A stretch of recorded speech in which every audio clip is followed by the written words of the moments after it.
The deadlift is one of the most effective exercises for strengthening the posterior chain.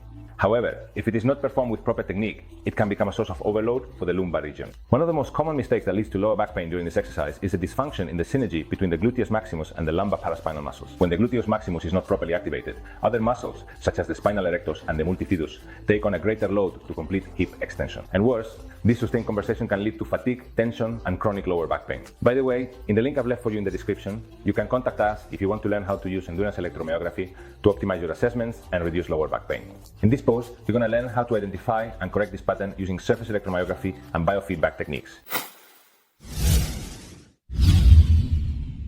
Let's see how to assess the synergy between the gluteus maximus and the paraspinal muscles. First, we do a visual analysis of the movement. You're going to observe whether the patient uses a technique that relies mainly on the lower back, with too much flexion or extension of the spine.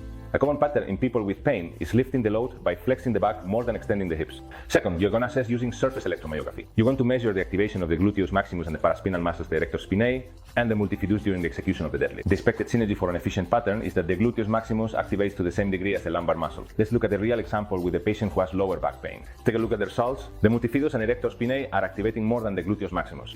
This pattern reveals an overactivation of the lumbar muscles, compensating for the lack of involvement from the gluteus maximus. This means more load on the lower back and higher likelihood of pain. Now let's see how to retrain the muscle pattern, how to increase glute activation. The key is to retrain neuromuscular synergy, especially by increasing the active involvement of the gluteus maximus. And a very useful strategy is to use electromyography biofeedback. Look, here we have a clinical case where by applying visual and verbal biofeedback during the exercise, the patient is able to adjust their motor pattern. The result after retraining is that the gluteus maximus now activates just like the multifidus and the spinal erector. A much more balanced pattern, greater efficiency in hip extension, and reduced lumbar load. If we compare the before and after, look at the results, especially for the gluteus. After working with biofeedback, the gluteus maximus doubled its activation during the deadlift compared to the beginning.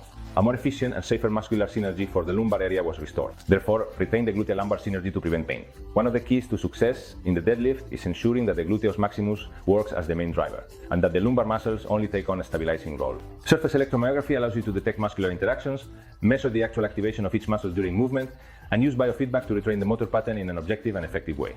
See you in the next post.